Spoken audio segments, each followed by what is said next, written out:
He is a magician and a mind reader. His name is Mr. Chris Howat, and he's from UK. And it's evening for him, and night in India, and afternoon in the USA. So welcome to the show, Mr. Chris. How are you today? Thank you. How are you? Yes, I'm good. Thank you. Okay, thank you. You okay? So I'm perfect. I'm fine. So we would like to know more about you. I mean, how did you got into the magic business or magic shows, and what inspired you to learn these magic shows, please? Yeah, I mean, we'll start off with something that's okay, just an observation test. So this is just going to test your observation. So I'm not very good at it, but I will try. All you've got to do is remember what you see. Okay. So you'll know what that first card was, yeah? It was. Do you remember the color, the backs of the cards? Do you remember what color they were? They were all white, and the black, the other side of the black. Yes. Wow. Ah. So it's just an observation test. It's a little fun thing just to make sure that we're paying attention and doing what we're meant to be doing. But yeah, I mean, I do need the attention for sure. I mean, I'm very poor in the being attentive, and it was a good trick. I mean, I know when I saw in the beginning, everything was blank, and the dark color on the back side, and you turn them into the cards, which is very good trick. Very good. Thank you. Yeah, thank you. So yeah, I got magic. I've always loved magic. I think it's one of those things which has always been a part of me, but properly about 4 years ago I got into magic. My wife treated me to a visit to a local magic shop, and we were there for about 3.5, 4 hours. The gentleman there was showing us tricks, went through quite a lot of stuff, and we spent quite a lot of money, and he kind of explained to me how to kind of go further and get into magic into a deeper way. So join a magic club and stuff like that. So I haven't looked back since then. Yeah, very nice. Okay, so what is that? What is it special about the magic? I mean, why do people like and love? I mean, the magic. I mean, whenever you do a magic show, people will be amazed, and then. So, what is the so special about that? I know a few things, but I want to hear from you as a magician. I think it's people want to be amazed, don't they? You've got different type of clientele. Some will love to kind of look at it and see how, and try to figure out how things are done. There's a puzzle for them. And some of them, it just takes them, especially if you're performing to adults, it takes them back to childhood. It takes them back to that time where things were impossible, where your imagination could run wild. If you see someone do something which you can't explain, all of a sudden you're taken back to, your earlier years. And I think people want that as a kind of form of escapism, isn't it, really? Gotcha. Is it like, you mean to say the fantasy side of the individuals? Yeah, I suppose fantasy side, the entertainment as well. I mean, the magic trick itself is part of it, but it's a whole experience, isn't it? It's communication and talking and making a whole. If you can get emotion into a magic trick or into a magic performance, then it connects with people on a deeper level than just doing something which might make a card float or anything like that. You'll have a deeper connection with that person, and it can bring out stronger emotions to them. And I think as a magician, and especially the mind reading side of things, that's where you strive to kind of move on from performing tricks to performing actual magic and magical moments for people. Oh, okay. So you said you're also a mind reader. So what is it? Can you explain a little bit more about the mind reading?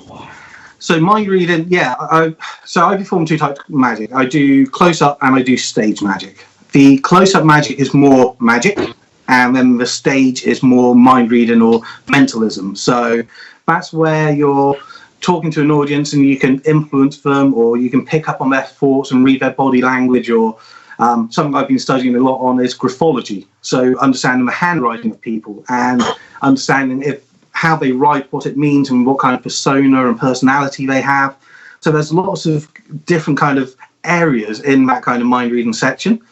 But it's, about, again, trying to make it entertaining, trying to make sure that people have a good time, but while wowing them and reading their minds or influencing and doing stuff which they don't think they should be able to do. Very nice. Okay. Do you want to show any trick, before you go to more questions? Yeah, so with the mind reading side of things, have you heard of extrasensory perception before? Extrasensory? Perception. So basically, a guy in America in 1930 came up with the idea that these 5 symbols can influence people. So people could be across in India and in England and still somehow connect on a remote level. So what we've got 10 cards, okay? And we're not going to look at the cards, we're going to mix them up. And I just want you to pick one card for me. So 1, 2, 3, 4, or 5. Oops. Sorry, I think you've gone on mute. Yeah. Sorry, let's pick the number 2 from your left-hand side. That one, yeah? From your left-hand side. Oh, from the left. This one here. So we put that there. Yeah. And I'll pick number 2 as well, actually. Okay. Okay. So what I'm going to do, I'm going to take your card. I'm just going to move down. I'm going to turn it so it's the other way round at the bottom of the deck, okay? Okay. And then I'm going to take my card and I'm going to do exactly the same thing, okay? So I'm just going to turn it the other way around the bottom of the deck. Now, even though we're miles apart, if this ESP was correct and if this works, what will happen is we will pick the same card. So you've picked, or I picked the wavy line, yeah? Okay. The other side also picked the wavy line. So that means that even though we're miles apart, we both picked the same card. Now, people are skeptics, and there's quite a lot of skeptics in the world, especially when things like this are done. They'll say, Chris, all the cards must be wavy lines. But actually, every other card is blank.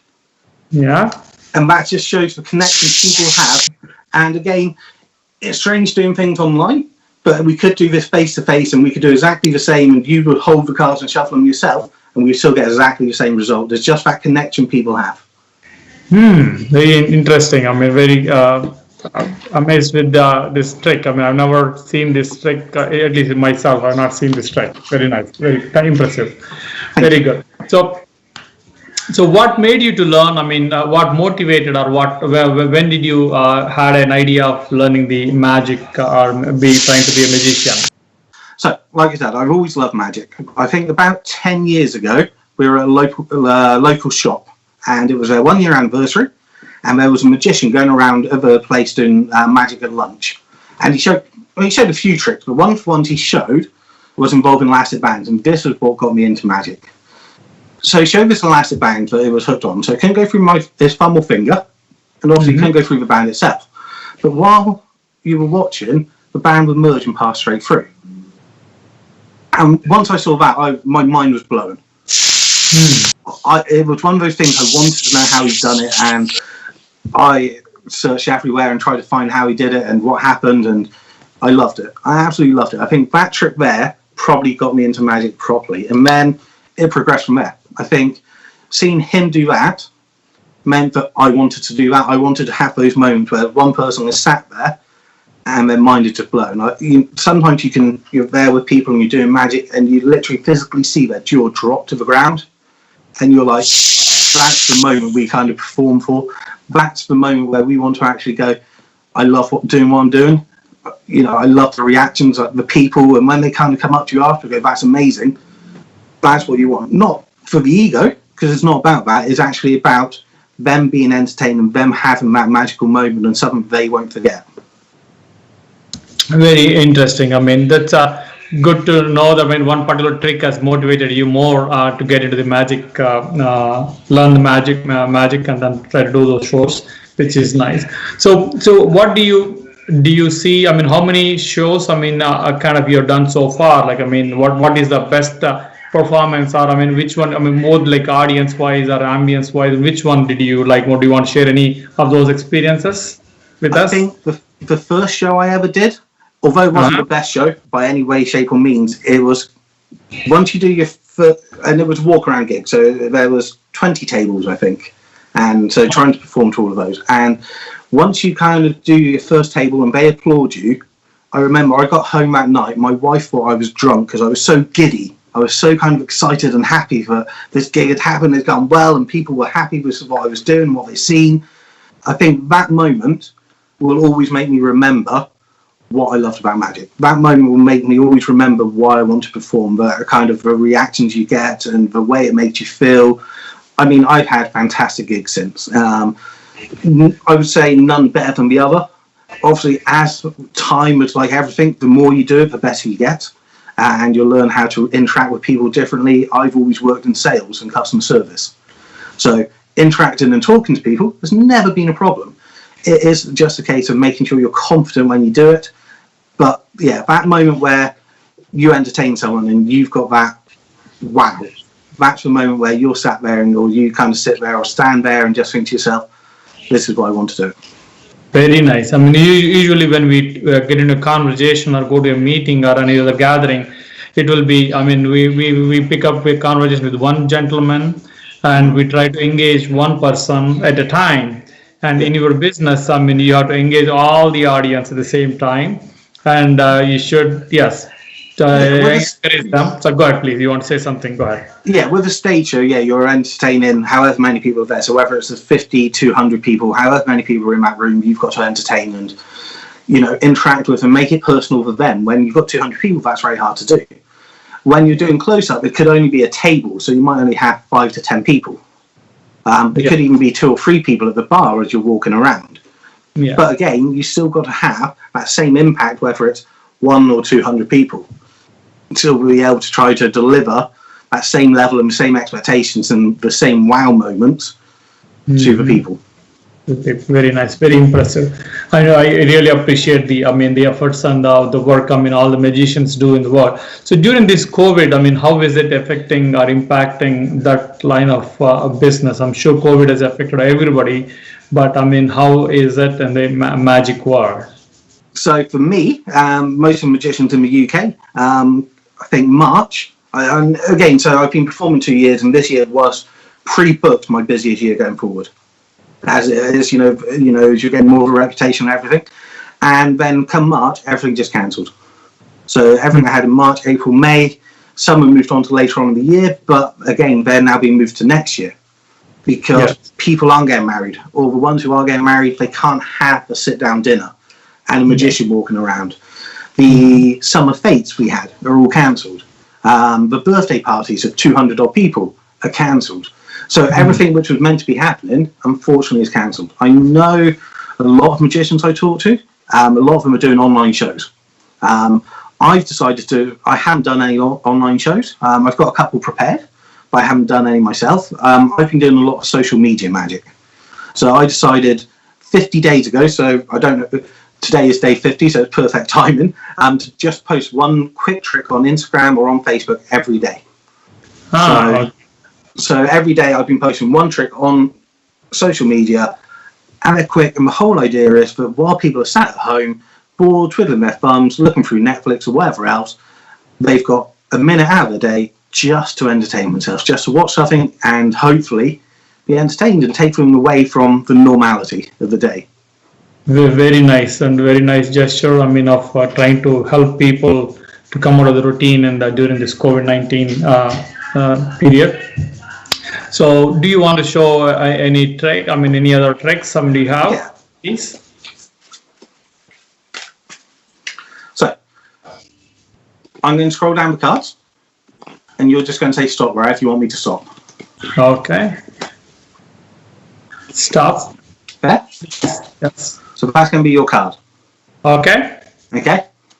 And I know I can see it on TV, but it doesn't matter. Now, I'm a simple guy, and I like simple magic, and you remember what your card is, yeah?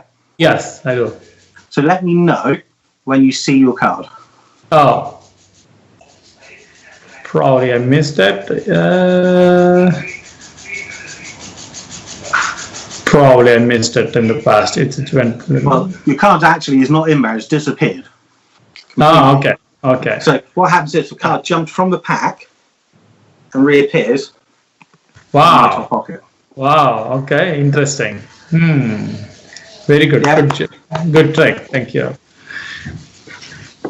Those are the things. Which when you are stressed out and when a magician is doing all these tricks, we totally forget and we pay full attention to what you do. So we don't think about any other things, and then when you do a trick, we get relaxed, and then that helps a lot for many people to recover from this stressful moments. And hopefully, our social media thing will help you. Rajni, do you have any other questions for him right now? Is she there, or maybe she's not? Okay, no problem at all. So was there any stressful moment? Whenever she joins, she can come and ask us. So was there any stressful moment? Like, I'm sure, every business or every profession has wow moments, and also there will be some moments where, you have to go through some stressful moments. So do you have any moment which you want to share? Yeah, I had one gig which I got from another magician, and the feedback afterward, I thought it went absolutely fine. Personally, I thought it was as good as the previous gigs I had during that time period. But for some reason, the people who organised it weren't happy with my performance. And obviously, when you get negative feedback, it does kind of put you down. And fortunately for me, it kind of made me question whether I wanted to carry on doing it or not. And I've done a couple of free gigs afterwards, a charity ball and stuff like that, and actually put me back into it. And the feedback I got after those was so amazing, but I realised it must just be one person's negative kind of feedback. And I suppose when you're performing if you're doing a gig and you've got 150 people there, and 2 or 3 people aren't happy with it, but one of them is the organiser, then obviously that then can make you think it's about the opinion of everyone. You've got to kind of question it, and it happened. I think I've become a better performer because of it. You need to fail at some point, or kind of have someone to kind of make you more grounded, because you can kind of think to yourself you're amazing. There is always that kind of arrogant side, and no matter what you do, but you can all of a sudden just think you're flying high and the next best thing, and then all of a sudden something happens and it makes you more grounded again. So I think it was probably a good thing. Probably a good thing that happened earlier on in my career. And yeah, it just happens, doesn't it? And it's how you sometimes positive criticism may help, but does also demotivate you. But at the same time, it all depends on how you take the criticism and then move on in the life. So it looks like you've been doing a good job, and then you took it. I know everybody will have, whenever your criticism, we feel a little odd and depressed a little bit, but sure, when you go back and think calmly, we should be able to figure out and then move on. Rajni, do you have a point to him? Please go ahead. Yeah. So I actually would like to ask you that it is said that magic is actually an illusion. So would you agree to that particular thing? And also, if you can tell that, do you believe magic also happens in real life? Do you believe that? I think you have magical moments in real life. If you look at kind of love and stuff like that, they're magical moments. You hear of things, of extraordinary things where a mother gets extraordinary strength to help a child or something like that when they're in danger, or superhuman reflexes when there's something going on. So yeah, there's magical moments and magical times and things which could come across magical, but actual magic itself, no, I don't personally believe that. I think, like I said, there's superhumans and there's abilities and things which happen which can't be explained. Whether it's classed as magic or not, I don't know. But what I do is mainly sleight of hand, illusions, and mind reading influences and stuff like that. Unfortunately, there's no real magic involved in any magician. And I know that some people, and I've had people message me on social media before going, oh, you must worship the dark arts or something like that, or you sold your soul, that's the only way you can do what you do. It's not true. No, none of us have. David Blaine hasn't. No famous magician has ever kind of done anything like that. It's hours and hours of sat at home practicing in front of a mirror or in front of a camera while the wife's watching something on TV. And that's all it is. It's just hours and hours of dedication and practice. Okay, amazing. Also, since you are a mind reader, can you tell something about, ask that what is going in our mind, if you can? Sorry? Since you're a mind reader also, so if you can tell something, that something about us, like, we are sitting here. So if you can tell something about looking at us, that what is going in our minds, if you can do that. It is I possible mean, for you? most people, when they ask a mind reader, "I'll read my mind," they're thinking, Uh-huh. "There's no way you can read my mind."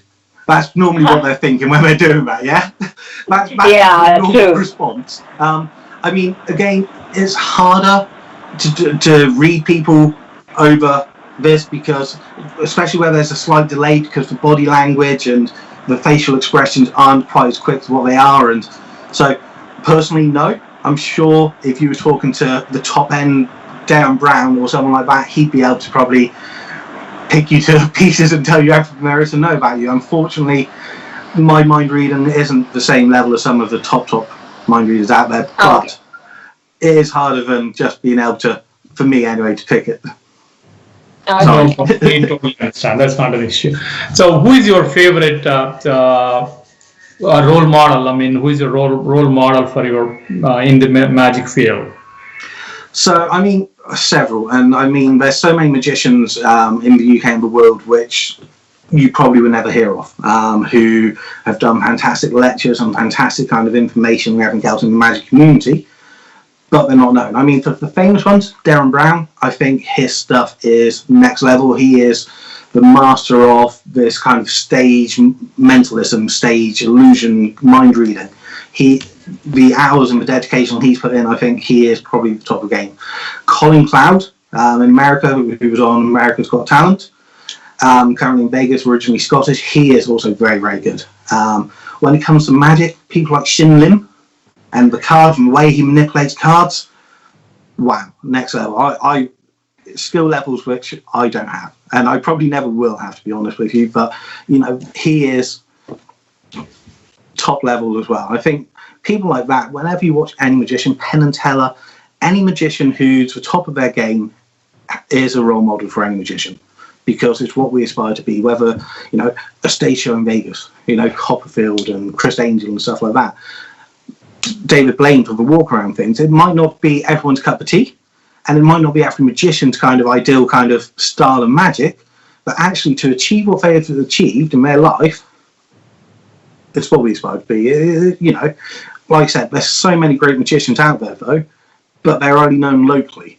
So I can name 20 magicians who I think are fantastic, and they probably might watch this, they might not, and they probably think, oh yeah, but for they would never have gone to America, or they would never have gone to India, so you probably would never hear of them. But locally, or in the magic community, yeah, people know who they are just because they're kind of leading the way in their field.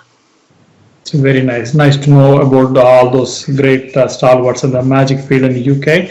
Hope to get to see their shows also one day. When you brought up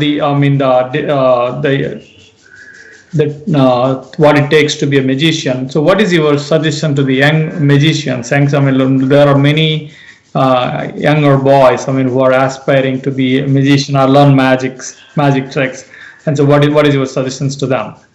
So once they learn the trick, and learning the trick is kind of a bit which takes a lot of time and practice to be able to do it smoothly.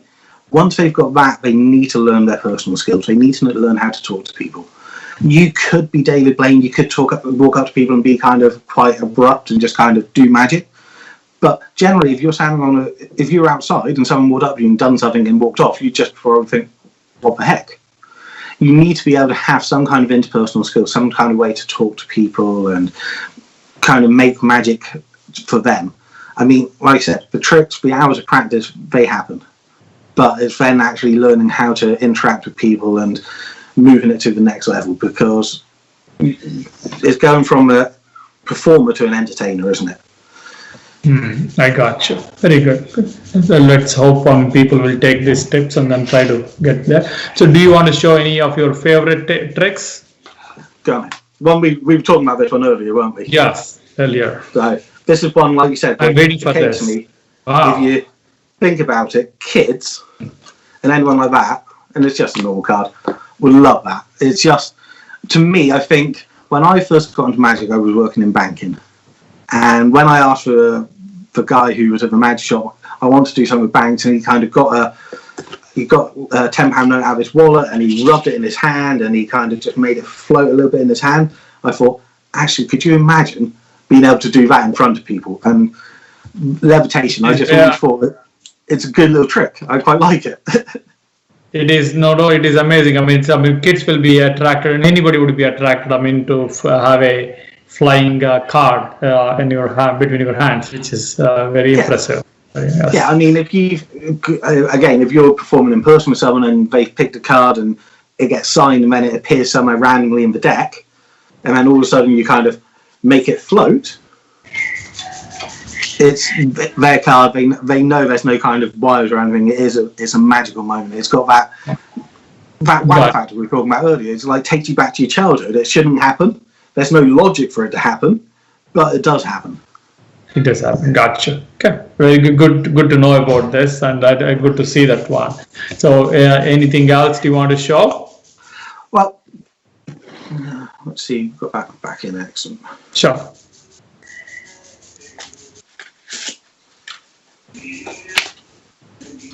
So I'm going to just deal down the cards, and you're just going to tell me to stop wherever you want me to stop.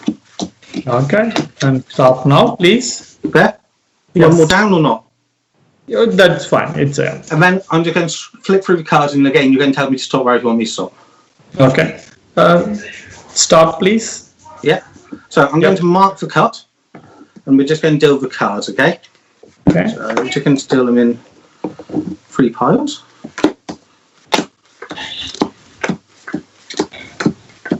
Now remember, when I was dealing down the cards, you told me to stop wherever you wanted me to stop, yeah? And when I cut the cards, you told me to flick down and stop. Yes. That. So, however, we still managed to deal down and cut the cards to the 80. Wow. Okay. Very interesting. And that was you. You know, obviously you told me where to stop and everything else. So that's what you were doing. Yes. Yeah, I told you. Very good. Oh, it's very nice. Thank you.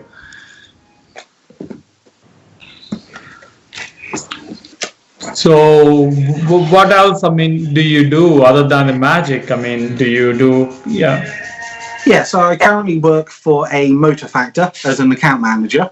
So my job's to go around and talk to garages. However, with COVID as it is at the moment, I'm currently furloughed. So I'm kind of at home, which gives me more time to, well, do the housework and stuff like that, but also work on magic. So I've scripted a brand new stage show for me. So this is something I haven't told anyone about yet, so you're exclusive.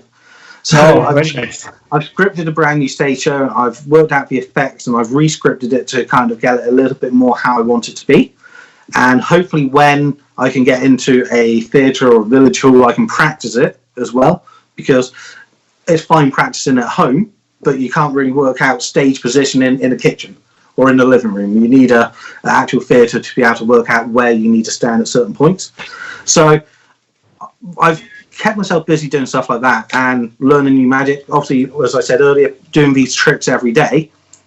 A lot of the magic I perform and a lot of magic I've learned has always been so I can interact with someone face to face.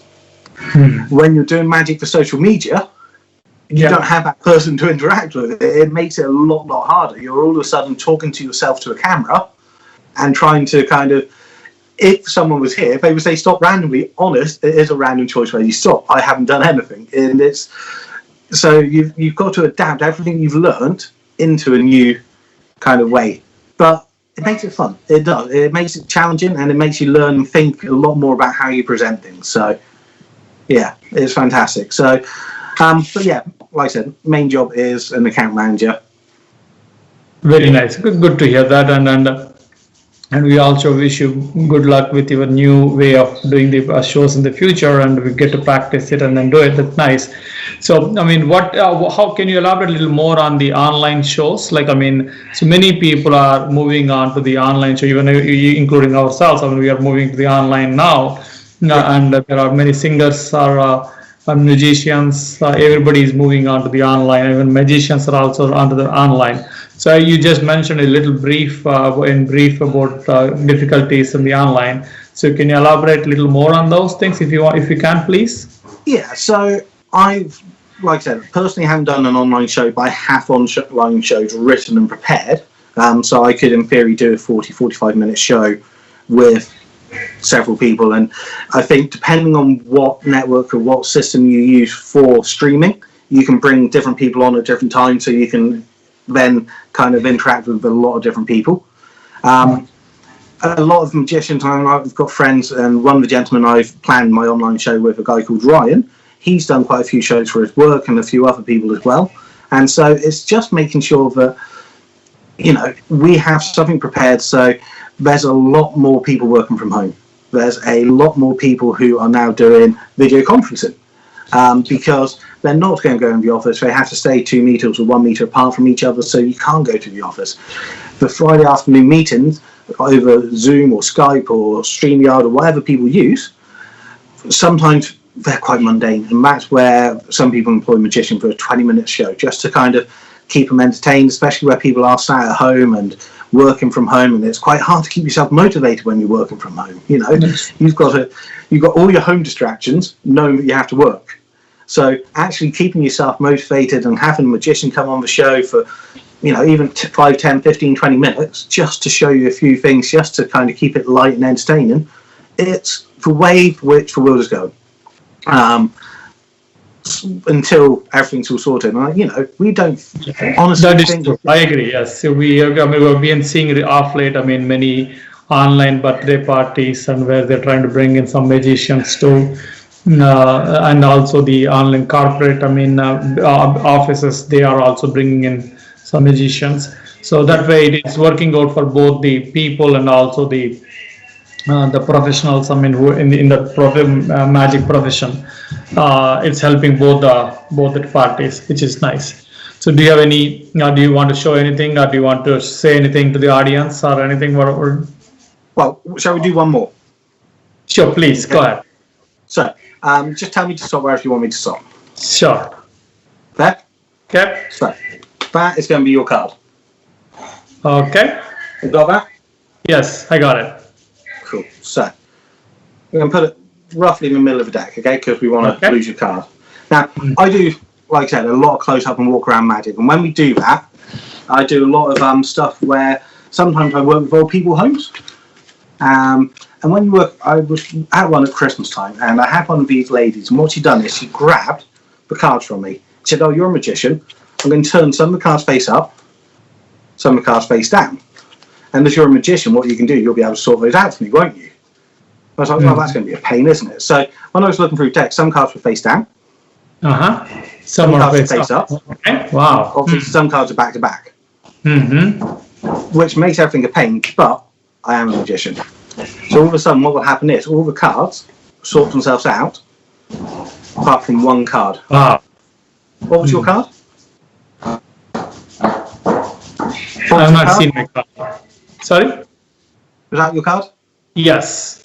5 diamonds? That's very good. Very amazing. Very nice. That's my 5 Like card. everything else. So yeah. So very good. Very good. I mean, very good trick. I mean, you also flipped all the cards which were facing other way, and they sort themselves out, and it's all in the click of the fingers, I tell you. That was a very good trick. Very good trick, and I mean, amazing. Very nice. Thank you very much for your time and coming on the show. Do you have any? Do you want to say anything to the audience or listeners or anybody in your country?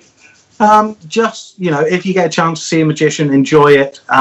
Don't try to analyze it too much. Just enjoy the moment. That's what it's all about at the end of the day. And stay safe, and, you know, practice the social distancing and everything you can during these horrible times. Thank you very much, Chris Howat, for coming onto the show and sharing your tricks and your thoughts with us. And we wish you all the best. Thank you very much. Take care. Thank you too. Thank you. Cheers.